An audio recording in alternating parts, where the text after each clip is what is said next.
So there are several ways we recruit at Engage. First and foremost, it's recommendations that we look for rather than referrals. We look for the individuals that currently work for the company to recommend people they think would be a great fit for Engage. Secondly, we do a little bit of advertising through LinkedIn. We're a member of the Gold Covenant, so we make sure that we predominantly appeal to ex-service people where possible, and we probably have about 75% currently ex-service people working for Engage. We gently nurture people through that transition because it can be a big change for individuals. We have a lot of ex-serving personnel within the company, so we'd like to think that if someone is going through the transition period and have particular questions, there'll definitely be someone within the organisation that will have gone through that before. We do recruit from other areas. Some of the more niche capabilities that we need within some of the projects we work on, we do recruit from other areas.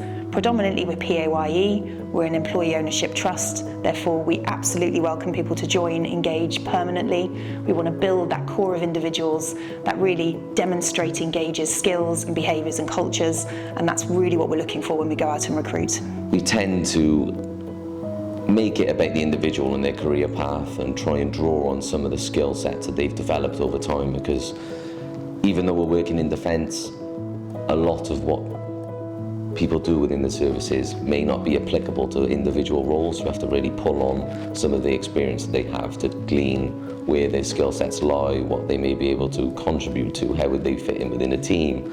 But most of our interview basis is just around attitude, someone's willingness to learn, develop and be part of our organisation and grow with us as a company. The process itself normally involves either a one or a two-step process, and that will be with myself and another doing the initial conversation, and we'll talk about what the individual knows about Engage and then fill in the gaps. It's as much about us selling Engage to them as it is them selling themselves to us.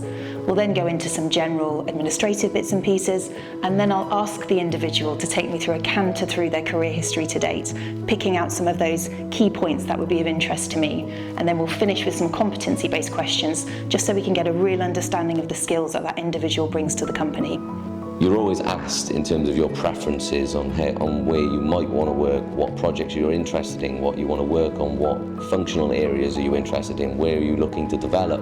And it's that two-way inclusive conversation that really makes Engage stand out from previous organisations I've worked in. So to work for Engage is a unique experience, especially when you compare us to some of the other consultancies. We are an EOT, so we're an employee ownership trust, which means we all benefit from the successes of Engage.